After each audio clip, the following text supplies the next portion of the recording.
he'd sold a truck to Cam Russell, who's the former NHLer and the GM of the Halifax Mooseheads. So that was a conversation I was pretty grateful to get and happy to have.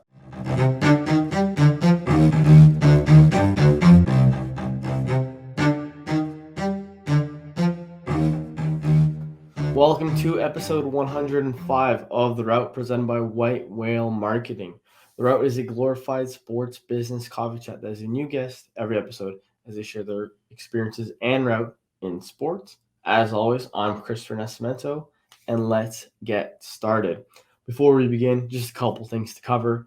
If you're watching us on YouTube and you see it in video form, you can see at the top of the screen here at The Route Sport. Check us out on social media. A great platform for this podcast and kind of the content is LinkedIn, right? So maybe you can begin growing your network there with maybe some of the guests. You can connect with some of them, or even maybe try to get a coffee chat of that nature. So that's a great platform. But we're also on other ones like Facebook, Twitter, Instagram, TikTok. And then for YouTube, we're at White Whale Marketing, just under the Route playlist. So check us out there. And additionally, since you're listening, if you could take the time to just subscribe, follow, like, rate 5 stars on all the different platforms that are on or whatever you're listening to, that'd be fantastic, as it allows the podcast to, continue to grow. And, who wouldn't want that? So yeah, those are the kind of the little household items we need to cover before we begin. And the last thing is a quick little message here from BetStamp. So if you're listening to this podcast, there's a good chance you're into sports, or maybe you're following along with one of your favorite teams during their season. And with that, sometimes it's me when I'm with friends, we're placing a couple of dollars on the game. And, let's say my team, the Senators, sometimes they'll be down. I'll place a couple of dollars on them. Well, then I'm watching the intermission report, and the sponsor for TSN has a much better rate of what I just posted. Or maybe my buddy, he used something else, a different sportsbook, and he got a better rate, right? So the solution to that is to use something called BetStamp to compare the best available odds among sportsbooks. The only way you can get an edge in online sports betting is by having an account with multiple sportsbooks. Download the BetStamp app or go to betstamp.app/Ontario and use the code WHALE so you can get access to their affiliates and their prices. BetStamp allows you to verify the existence of a proposed bet with their corresponding odds. This provides you to buy and sell picks with full transparency. Users selling sportsbooks on BetStamp do not sacrifice any royalty or cut to the app. It's completely free, and that's always a good sign. And lastly, if you want an edge in sports betting, quick reminder, use BetStamp by downloading their app or visiting betstamp.app/Ontario and use the code WHALE to get access to all of their affiliates and their pricing. So now that that's covered, we can get into the big thing for the podcast, which is always getting to the guest. So I'd now like to welcome someone who's been leading the charge of hockey operations at the Portland Winterhawks, Greg Sampson. Welcome to The Route. How's it going? Thanks, Chris. It's a pleasure to be here. It's going pretty well. Perfect. Yeah. Well, the podcast name kind of gives away what we're going to get into today, but do you mind maybe just taking us through the route? So where did it begin and how did we get to where we are today? It's been a bit of a long route for myself personally. I guess I'd probably trace my interest in sports business particularly back to my time in undergrad at Dalhousie University in Halifax. I'm from Nova Scotia. I'm from a small town in the Annapolis Valley called Middleton. I grew up there and obviously played pretty competitive hockey growing up. But by the time university rolled around, it's the classic story of the guy with an injury, but an injury kind of forced me to reevaluate my plans and my career options at that point. So like most of my friends, I had friends with really strong academic backgrounds. I did too. So off to university, and I left a junior A tryout basically hanging the day before camp. I walked away from that. And then spent the better part of that first year at Dalhousie kind of regretting that choice and wishing I was riding around on a bus around the Maritimes. So I guess it wasn't really long after I left competitive hockey that I started thinking about how I could work my way back to it. So at Dal, I actually switched from the commerce program there, where I figured that'd be a pretty good foundation for a number of careers, but particularly my father was a car dealer. So that was an industry of interest growing up and still was into my working years a little bit. So I'd kind of debated heavily about just kind of pursuing that path, but I knew a business degree would set me up well. So yeah, at Christmas time, I switched programs, started studying political science at Dal. After my 4 years there in undergrad, I wasn't really 100% sure what was next. Took some time to evaluate options, including doing what I refer to as my victory lap at Dal, where I went back and upgraded my GPA. But when I was at Dell, one of the things I managed to do as a residence assistant, and looking back, it's kind of hard to believe that was one of the roles I had in university, but we had to plan, promote, and execute a kind of a large scale event for our residents. So again, that appetite for hockey and getting back into hockey was there. So there was no chance it wasn't going to be a hockey event. And collectively with some other students and leaders from another residence, we organized a charity hockey game between the two major residences at Dal. We kind of scared the crap out of Dal at that point because we'd used the term BERMAC, which is a competitive charity game at St. FX University just up the road in Nova Scotia. And if you've ever heard that word, it's kind of a nightmare for St. FX and for other universities because it's a large scale party that coincided with the hockey game. But we basically just wanted to capture the spirit of the thing. There wasn't that many things that students could kind of rally around for school spirit on campus. So it was kind of a focus, obviously the charity being first and foremost, but that ended up being a pretty big undertaking. So not only just like planning, promoting, and organizing the event, but I was a player coach for one of the teams and basically bit off a lot more than I could chew, but learned a few valuable lessons in planning events like that. So that was probably my first sports biz experience, was actually just sort of a startup residence assistant project at Dal. But the crazy thing is that game is still going on today. And I think I was told in 2014, I think they'd raised over $140,000 at that point. So that tally has grown. We were pretty happy. We raised a couple $1,000s for the Heart and Stroke Foundation. We filled the old Dalhousie rink, which is no longer standing, unfortunately. But we started something, and it's cool to look back and see that it's still going. But that kind of was a sign for me that hockey and the sports business maybe long term was something I wanted to pursue. But again, graduating with that poli-sci degree, I wasn't really 100% sure what I was set up for or what was next. So upgraded the courses for a year. Was working at a hotel at the time, and I had a friend from poli-sci that was talking about going to law school in England. And another left turn, but I'd written the bar exam the previous year just as a sort of, just in case move. Always a little bit interested in the law as a career option, and knew that foundation would probably set me up for success, whether it was in the car industry, sports, or as a lawyer, you name it. So lo and behold, I applied to a few schools in the UK and got into a couple of them, but ultimately chose the University of Exeter, which is down in the southwest of England, just below Wales. But kind of a crazy choice at the time, but in the end, it worked out really well, and definitely do not regret making that move. One of the best things I ever did. I kind of got out of my little Nova Scotia bubble a little bit and studied at a great university and made a ton of incredible friends that I still stay in touch with today. But that was how I got started in the law space. So got my law degree.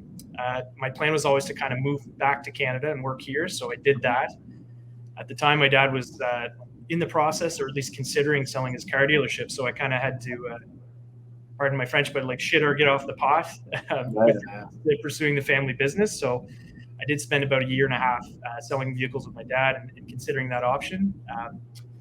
But ultimately, he had other offers that he could kind of realize on right away, whereas, I'd take a long time to pay him out if they went that way. But I ended up taking another car job, selling cars for the O'Regan's Group in Halifax. They own a number of dealerships there. So moved back into the city. And part of that, too, was just being back in my small hometown of Middleton. It wasn't really, at the time, exactly what I was looking for from a social perspective or anything like that. So got back into the city, stayed with cars, started studying for the bar exam and looking for articles. So found articles. They took me back to a small firm in the Valley and worked there, wrote the bar, was approached by another lawyer in that small town to be hired, and started working at his smaller kind of general practice firm. So for non-lawyers, general practice basically just means a little bit of everything.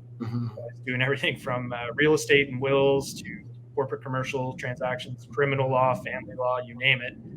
And in hindsight, while it was daunting, overwhelming, terrifying at times, I am glad that I went to law school, went through that process, sat the bar, and actually went forward and practiced law for a few years. So it gets you in front of judges, it puts you well outside of your comfort zone. And it was definitely something that I needed to pursue just to kind of realize how I get a little return on investment from my education and what I invested in. But also just that life experience and business experience was kind of trial by fire, quite literally those few years. But always kind of working with the idea that this experience would someday perhaps benefit a career in sports, and kind of staying open to that idea. Mhm. And it got to the point, I worked with some great lawyers and people who I have a ton of respect for, but I never really felt a true familiarity with myself in their position. 30 years down the road, I just couldn't see it. Yeah. I knew my career was going to be elsewhere, but definitely appreciate the experience, and there's a great value to that. Being a lawyer is it's tricky for sure. It's you're balancing work and family life among every other aspect of life. It can be tough. It's really daunting, but it does make you a better listener, a better analyst, or an analyst, and kind of really rounds out your skill set. Public speaking, writing, reading, you name it. So I'm glad for that experience, and it definitely has helped me succeed in other careers that I've pursued since. But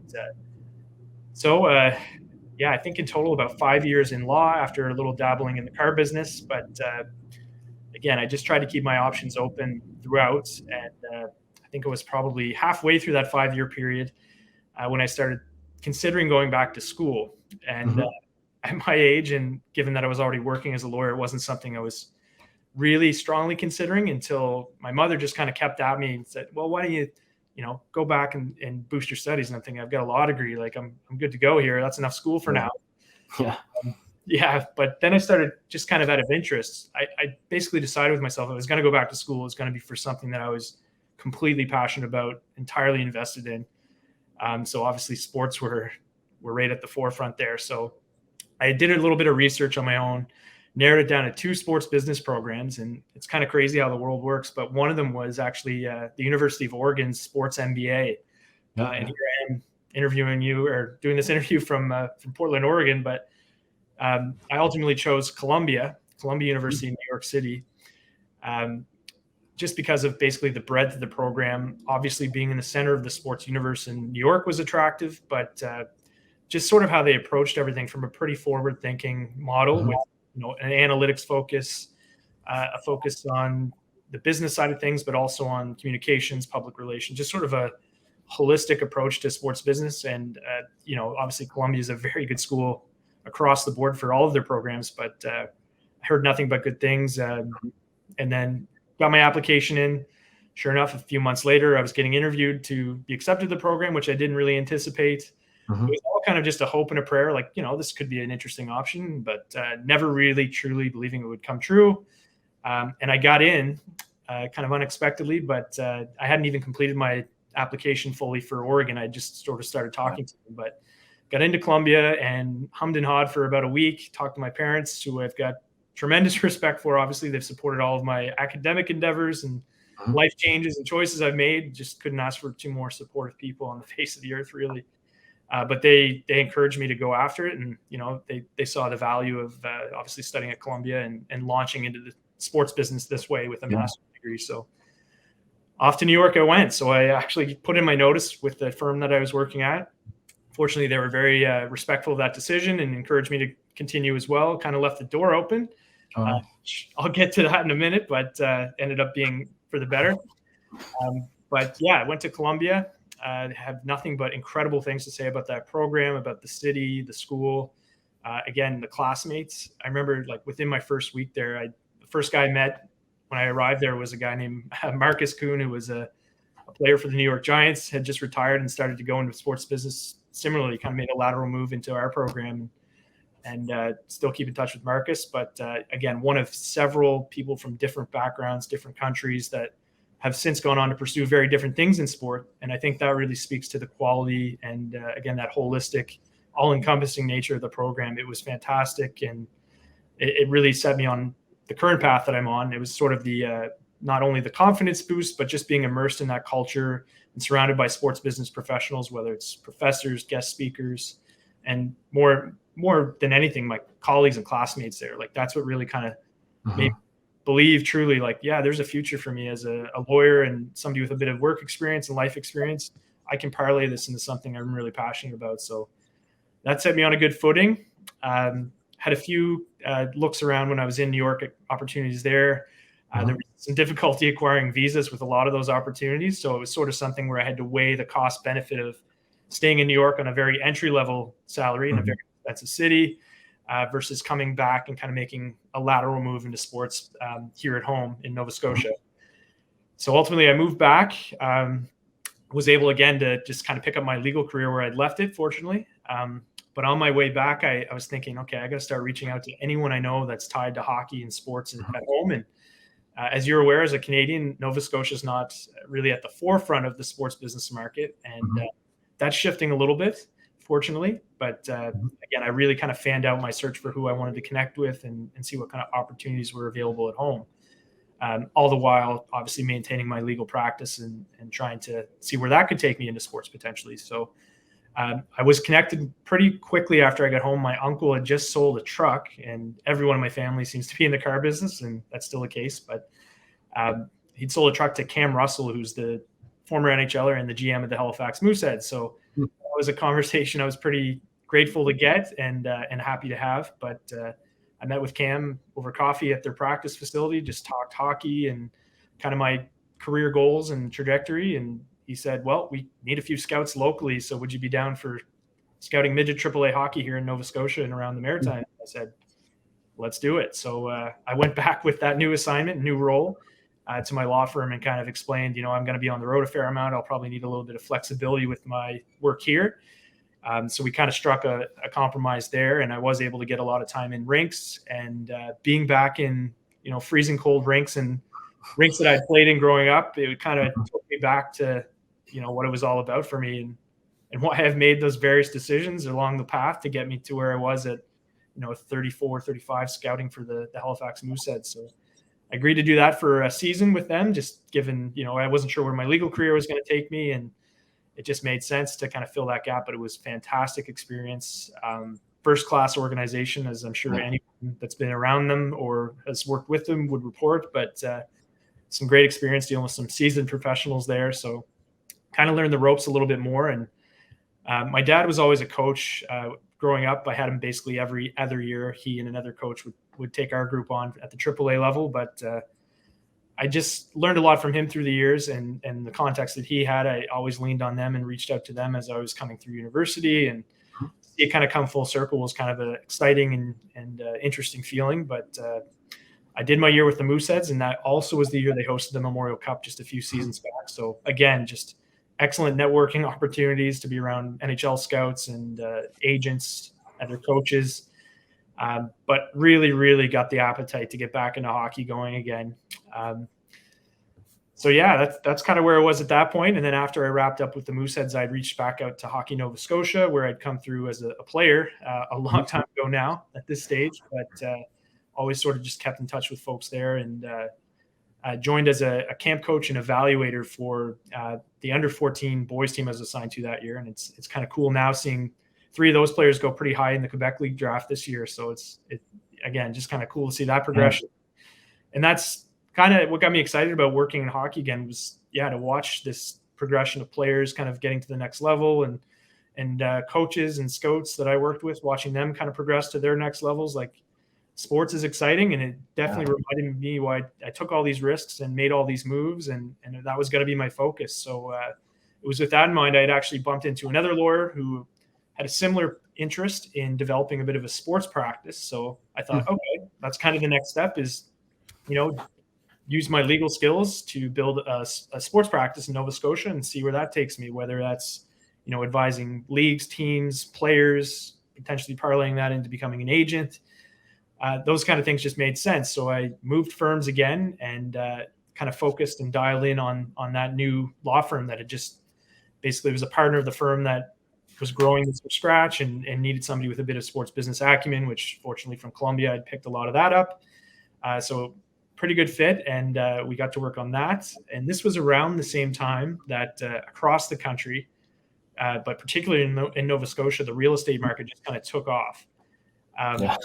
And needless to say, there was a senior real estate practitioner at that firm, but he needed help. So I could do real estate and was willing to do so. So basically, shifted about 95% of my attention to that busy real estate practice. And that continued right into the pandemic.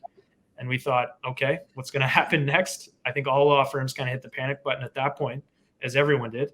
But we weren't really sure what that was going to do to our area of work, but it actually exploded even further. And it just really hasn't slowed down since. But that kept me busy and occupied and kind of pulled me away from this idea of getting back into sports aggressively for the short term.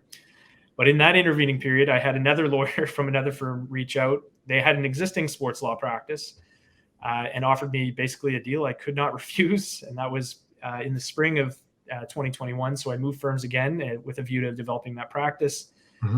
A partner there who was doing a ton of real estate and corporate work actually kind of retired very unexpectedly and abruptly as I arrived. So I absorbed that work and was kind of all in again on that type of legal work.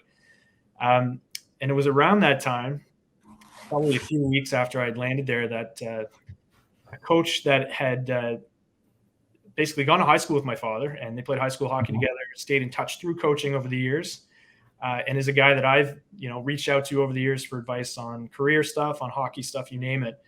But Mike Johnston, who's currently the GM, vice president of hockey, and head coach of the Portland Winterhawks, connected and just said, we had new owners here in Portland. Would you be open potentially down the road if something came up that made sense for you to kind of realize in your sports business aspirations? And I told him, I was like, well, I actually just literally a couple of weeks ago started this new legal job, and I might be a little too expensive for you for a junior hockey team to kind of come in and do that kind of thing. But I had a really great conversation, kind of talked about their roster and where he saw, the Winterhawks kind of lining up that season and where things were at there. So that was interesting. And I just kind of left that conversation thinking that was it. And we sort of said, we'll reach out in the future if something makes sense. I'll try to stay open and flexible to that, but I really didn't think much more of it.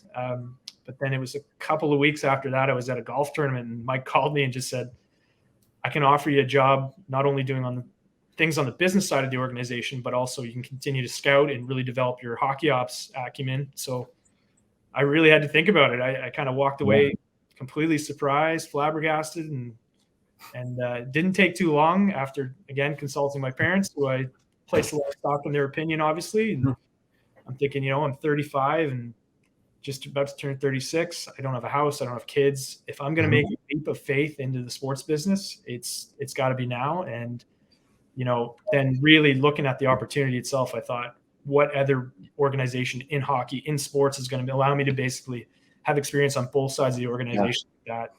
And with the Portland Winterhawks, who, like the Mooseheads, like the London Knights, is one of those premier CHL franchises. Pretty easy decision at that point. I just said, I think I'd moved 3 times that year, moved apartments. Wow. Why not move across the continent and get going again? So yeah. I landed in Portland and actually started in October as the season had already kind of kicked off. So I hit the ground running and was kind of in the middle of a lot of organizational change at the Winterhawks, but arrived as the director of hockey administration and director of U.S. scouting. So it was a dual-pronged, all-intensive role, but I was thrilled to get going. No, it's a crazy route so far. I've been trying to write it down so I can stay on top of it to ask questions. But that's so exciting. That's what the whole podcast is about, right? Where there's always these different twists and turns, or 3 apartments, like you said, right? So that's always interesting. I guess the way I kind of starting off is kind of going all the way back to the beginning, maybe going back to Dal. So I think that's kind of a theme too when I'm speaking to all these different people. A lot of times, everyone always ends up switching, programs. Right? You were saying you went from commerce to political science. What was the reasoning for I know you kind of got into that, but I know sometimes we speak to people where maybe their parents are just finish it, go through it all. It was your parents the biggest aspect of it, or is it also just this isn't something I'm too big in? More so the latter. I definitely consulted them on that, as they were obviously supporting me through undergrad and pretty had a vested interest in what I was going to do with my life. But no, I think just, again, that fall, really looking back, was just such a shock to the system, both not only as just starting university, it can be pretty daunting for a lot of people, but I think just really realizing that, I was watching guys that I thought I was better than as a player kind of excelling at the next level and thinking, if I'd actually rehabbed my knee a little bit better and focused on this being the path, then I'd be there and enjoying it. And that's really ultimately where I wanted to be at the time. And I just kind of lost interest pretty quick in, doing finite mathematics and accounting right out of the gate with, it was actually the double cohort year when it was 2003. I'm really dating myself now, but Ontario had just graduated basically like 2 graduating classes that year that a lot of them came to Dal and St. Mary's. So I just sort of like not struggled to meet friends, but made friends through hockey. Like all my buddies in Commerce, I actually played for the Commerce intramural team through university. Those were like my main group of friends, and it was all hockey centric. And I really wanted to be playing junior hockey and not necessarily in the books right away. And years later, when I was in England, I learned of this concept called the gap year. And that's kind of outside North America. That's not maybe not the norm, but it's definitely more common, where you take a year to either work, travel, just sort of like grow up a little bit and figure things out before you commit to an academic program. So I kind of, in hindsight, I think the gap year is a great idea. And I definitely at that point would have spent my gap year playing hockey and giving that an honest go. Yeah, no, that's pretty interesting you bring up the gap year, just because I think I've been recording a bunch of episodes recently, and that's something that a couple of people have said, right, where they decided just to take a gap year. And I think they had like one person in particular, they had like their law school, like maybe they put it on hold for a bit. They're like, I'll go back in a year. And throughout this year, they kind of figured out so much, they got to learn more about themselves. And they're like, oh, you know what? I'm not doing anything close to, for them, it was law, right? And they kind of figured out where sometimes, like you're saying, maybe in North America where, finishing high school, I think I finished like 16, 17, and maybe other people are 18. But that's kind of a big decision, right? To be like, this is what I'm going to do the rest of my life. I think that's why you always see people like switching it up and kind of figuring it out as they go. But like you were then saying, right, when you kind of had that event, right, the plan and promoting of the event for the students, I find that's where a lot of people start, even myself with my own like personal brand thing that I developed during university. That was kind of different ways of trying things out, right? Where typically if you're doing like a paid job in university, you're kind of maybe just waiting tables or whatever. But by doing like these, communal or, charity events, you really get to like, fight at a higher weight class, if that makes sense. For right? sure. Yeah. So kind of seeing what goes into the sausage a little bit. And I had no idea that's what I was getting into by organizing this kind of event, but now working obviously with game operations and seeing how that process works at a junior hockey team, like that experience was very useful. Yeah. It was a lot of fun and it was a challenge, but like when you break it down incrementally into fundraising, into coaching, into selecting a team, all those things, like, I'm using those skills down the road. Yeah. No, I for sure get that, right? Where that's something where I, even with my route, sometimes I kind of regret it, where I only found out about the sports business club in my school, I think in my last semester, right? Where, they throw these different events, or where they're kind of getting these planning, promotion, or I think even now they're doing like partnership, like roles as well. So that's pretty cool. But I think it's kind of a great thing where hopefully, people listen, or even, the next generation of students get to utilize that a bit further. And then kind of building on to your career here, right? When you kind of, I don't know the exact words you use, but essentially you couldn't see yourself as that lawyer for the next 30 years, right? That's something what you said. When did that click? Or like, hey, like how did that click? Because I know I was in accounting, and I had that exact thing where I told my parents, I came home, and I was like, hey, like there's no chance I'm doing this for 30, 40 years. Like I got to figure something else out, because this isn't it. Yeah, that was kind of a gradual realization, but I think I had the seeds already planted on that front. Yeah. Like, going into law school, again, it was sort of like, I got a poli-sci degree. My dad would always say I was excellent at arguing, and it just, you'll make a great lawyer someday. How many times I heard that growing up, I thought, maybe this is something I should actually give a go. I went to law school kind of with the intention that I would use it for something else. And I didn't really, I wasn't set on that, but that was sort of like my mindset going in, was that was going to be the end of the road for me, is get the degree, maybe get some experience, and then see what's next. Like whether that's working like with Ford Canada. My dad was a Ford dealer. I thought, that'd be good to get a corporate job with Ford, using my legal expertise that way. But yeah, when I started articling, obviously you see the stress that some of the senior lawyers are under and the amount of work and hours and, everything that goes into it. I just never really, with my personality type and where I was, I could never really like find that common ground with those folks. And they're great professionals, incredible lawyers, and incredible people. And I have a ton of respect for people that are able to battle it out for 30, 40 years in the profession. It's incredible that people can do that. But Yeah. I kind of just had a feeling in my bones. It wasn't really for me in the long term, but at the same time, I was fascinated with the law and interested, and I enjoyed research, I enjoyed the practice of it, dealing with clients. You learn so much like as a lawyer because you have to integrate with so many different walks of life and different careers, like accountants, doctors, farmers, you name it. Like kind of plugged into all walks of life as a lawyer and advising these people. So that part was huge. But just for the long term, I was hoping to parlay that experience and use it elsewhere, particularly in sports. Yeah, no, for sure. And I guess that kind of brings up to like the next question, kind of, where you then kind of went back. You're like, you know what, I'm gonna go to school for something I'm passionate on, that specifically like sports business. And you're talking about the two programs that you're looking at, right? Columbia and Oregon. I think, right, you kind of said beforehand, I've had someone from Columbia in the past as well. I've also had someone from Oregon, and both of them kind of like touched on how great the programs were, and so did you. But one of the questions I kind of get a lot sometimes, like through DMs, is whether it's an undergrad student or someone that's looking to get back into school and continuing their education. Was there, I know you touched on Columbia specifically, but was there a reasoning why, let's say, you didn't account for maybe Canadian schools or maybe online programs? Because I know some people have done online programs. Like, how did you really drill down to those two specifically rather than like the actual experience that you had? I think I just kept coming back and I had looked at some Canadian schools as well. And there's obviously some incredible programs in Canada now. And it's exciting to see where sports business in our country is going.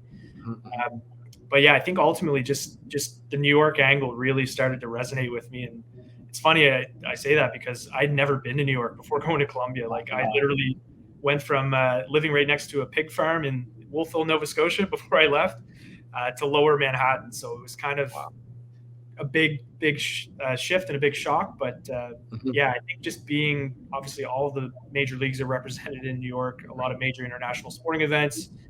And that kind of, the decision to go, like it felt right immediately. I was going to a talk with former commissioner of the NBA, David Stern, was just talking within 2 days of landing the program. I was, in an audience, pretty small audience, where he's talking about U.S. sports business links with China, and it was just like, okay, this is interesting. I can get on board with learning more about all of this. So, just felt right.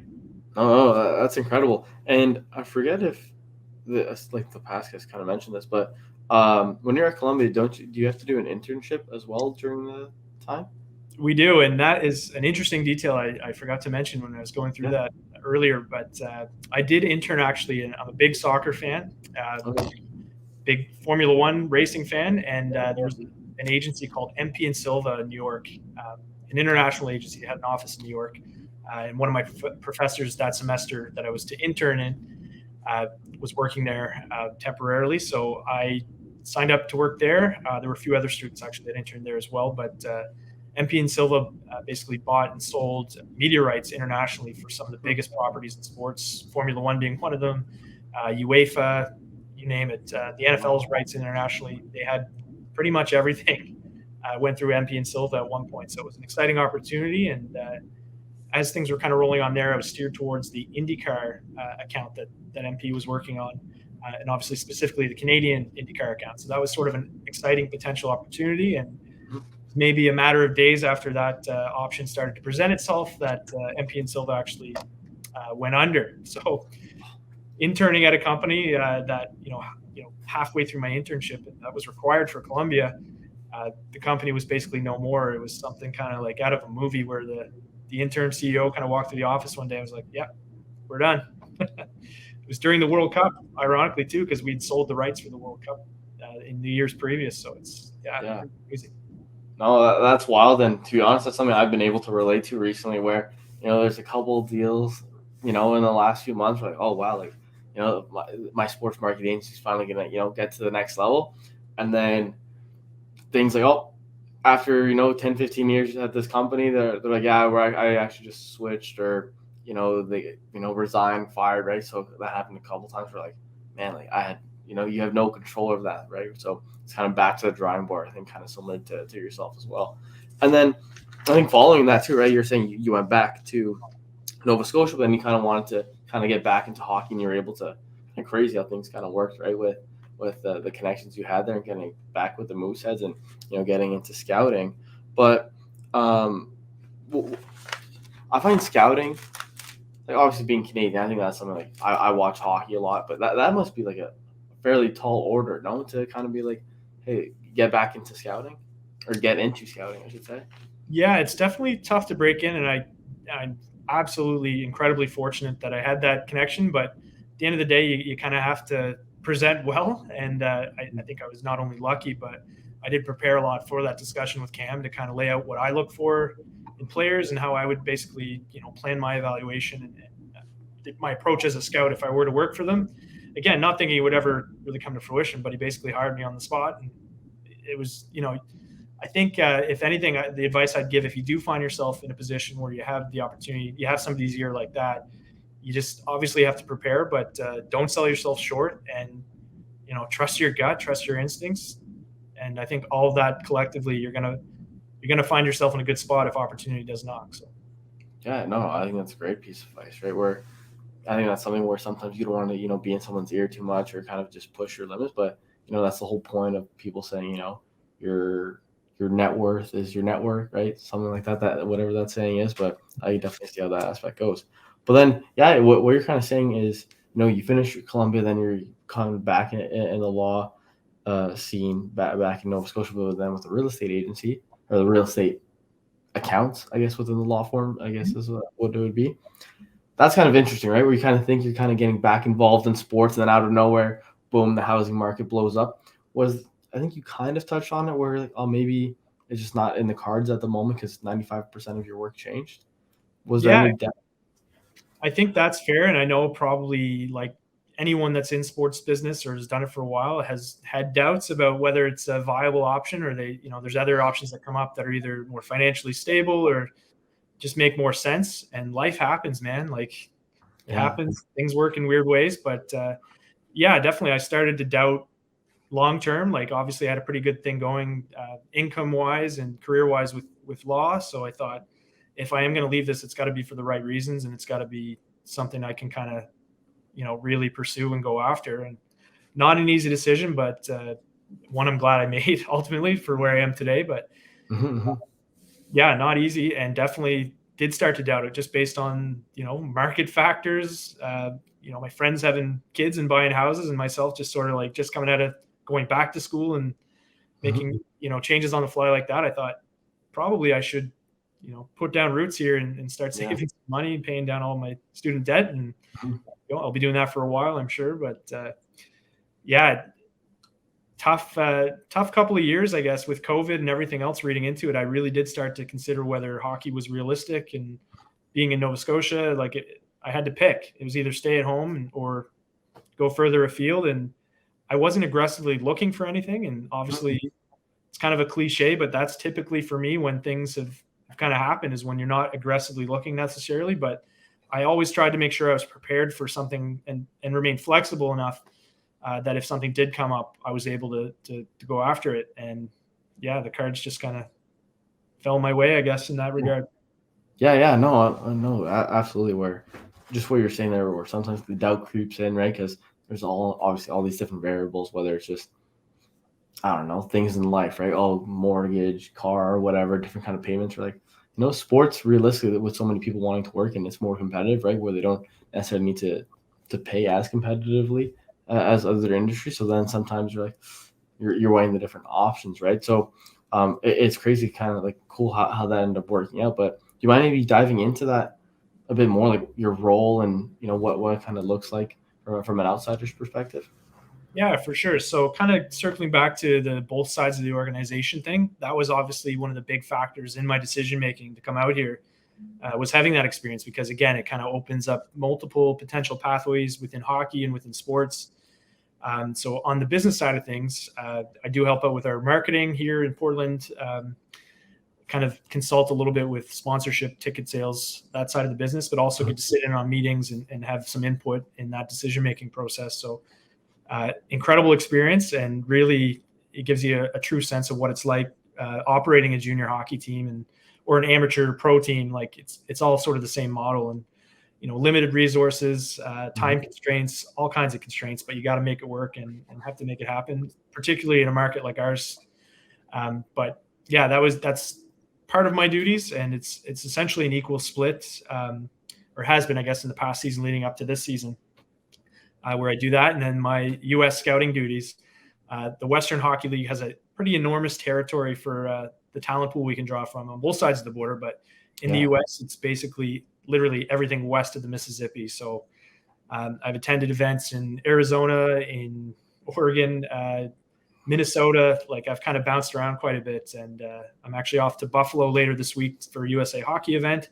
But it's a lot of travel, and I knew that going into it, and that kind of excited me to be able to obviously travel around and work in hockey that way. But yeah, there's definitely a lot of work that goes into the scouting and hockey operations side of the equation. Yeah. And we're really fortunate in Portland. We have an incredible staff. I mean, I'm right now booking flights for our scouts to come and attend training camp and evaluate our players while they're here. But, I'm booking one for Andy Moog, who's our goaltending coach. And I'm thinking, I was sitting in grade 3 or 4 class drawing his Boston Bruins helmet, and here I am working with him day to day and preparing for training camp with the NHL legend Cup winner. So it's, again, crazy how things just kind of work out. But our scouting staff is incredible, and I'm obviously just kind of relying on their expertise in many regards and learning from them as I go, but also just helping organize and strategize a little bit when it comes to obviously selection of players, but their development while they're here. No, that's unreal. And if you don't mind, before we kind of wrap up with kind of like 2 last questions I'd like to ask guests, you mind maybe providing so right before we came on, you're talking about how, there's never really kind of an off season, right? Because hockey, there's always, whether it's the draft, the NHL draft, and maybe even kind of, development camps and so on and so forth, and, various events that maybe you need to attend to kind of, assess talent. I don't know if day-to-day would be the best kind of question, but maybe what does your calendar look like, if that makes more sense? Because there's so much things going on that I'm sure depending on the time of the year, your day-to-day changes. Yeah, it's through the season. Obviously, game days are kind of the focal points in any given week. So if the team's on the road, I didn't travel with the team last year, and I don't imagine I'll travel too much with them this year, probably just within our division here, the U.S. division, those local teams. But yeah, definitely game days are kind of, you got to be on all day. You show up at 9 a.m., leave at 10 p.m. kind of thing, or whenever the post-game duties kind of resolve. But a typical week, I'm probably watching video a good chunk of most days. I'd say probably about 3 hours a day I'm watching video, and that's an incredible resource that we have, and that a lot of scouts have had to obviously adapt and evolve with is video. And I'm sure there were a lot of scouts that have been doing it for a long time that were not really pleased with that change. But I even think of some of our scouts now that are great at sourcing games and using video to their benefit. So they see the utility in it, and obviously you can be in multiple places at once with the video resources we have. So that's a big component. With my events, there's probably something like once a month, once every 6 weeks, I'm on the road scouting in person at an event. So there's that component of traveling. We also try to check in with our prospects and players that we have drafted throughout the season. So I'll be doing a little bit of that this year with my new pivot from hockey admin and U.S. scouting to now director of hockey ops, which is a little bit more on the ground here in Portland, but obviously those scouting duties still remain. So I'll be pretty busy and on the move a lot. Weekends are no longer a thing, but all for the greater good, and it's a trade I'm happy to make. No, that's super interesting. I remember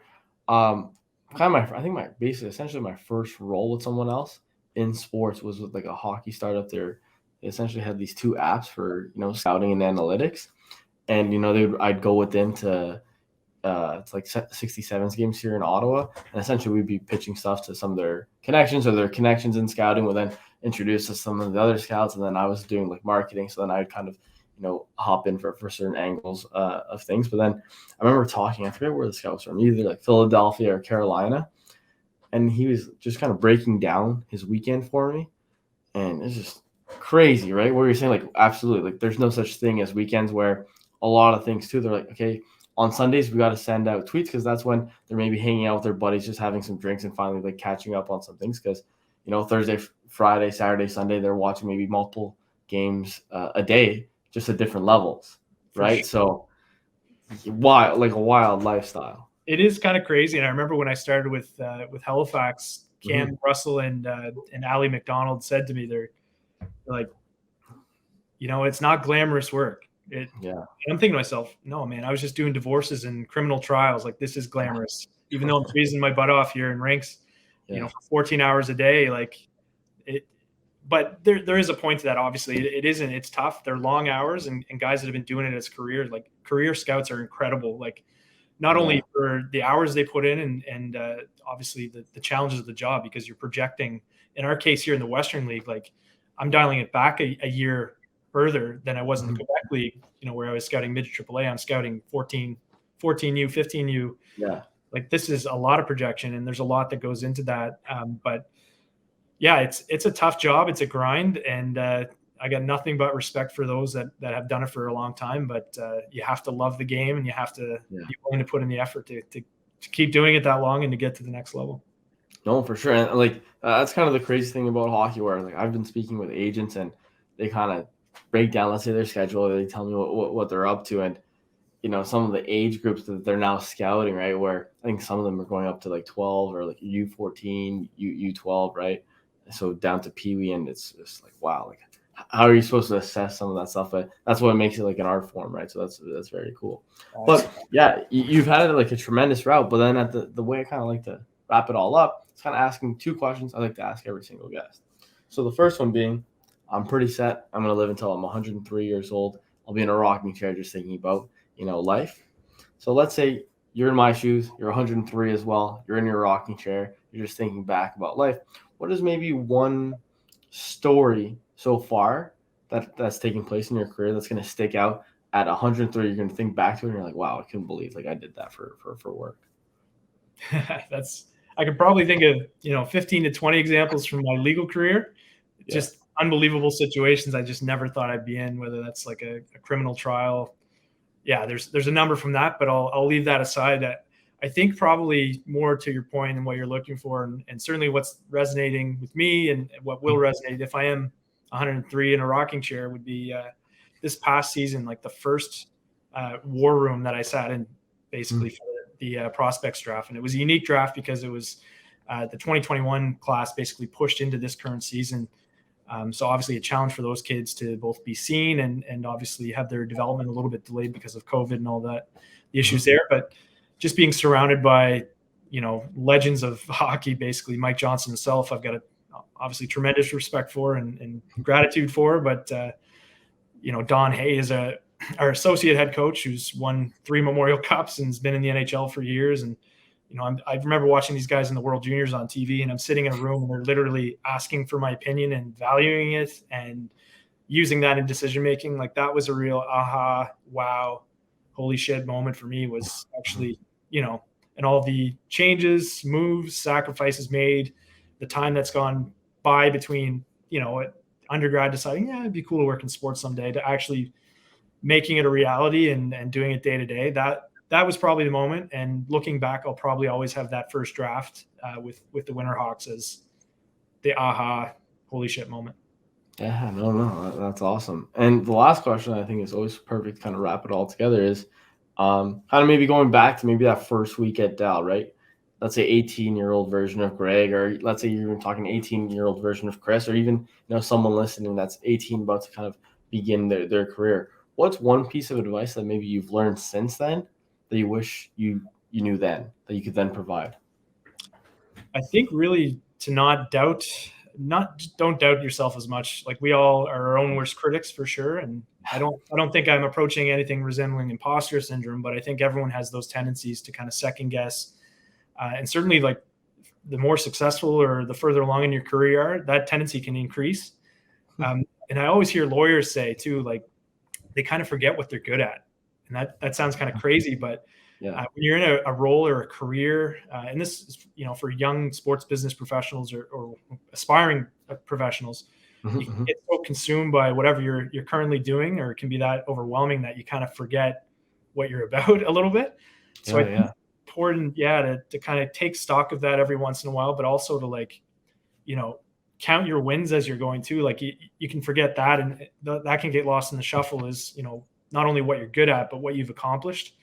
Um, you know, people like colleagues of ours are probably looking at resume construction or like applying for a new job, and that's like the only time they really evaluate or retroactively look back on what they've succeeded at and what they've done. But I Mhm, think if you can regularly do that and use that not only as an organizational tool, but to kind of build your confidence and trust in, mhm.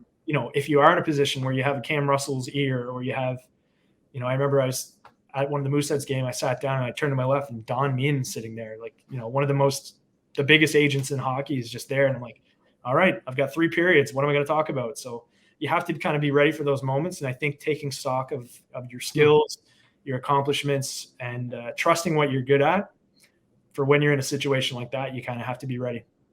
Yeah, no, I think that's great advice, and I say this every episode. I think that's why I love asking that question last, because after sharing your route and sharing all the different experiences and things you've gone through, I think that's a perfect way to kind of just put a bow on it. So, yeah, no, that's been excellent. And unless you have anything else to share, thank you so much for joining me. It's been a great episode.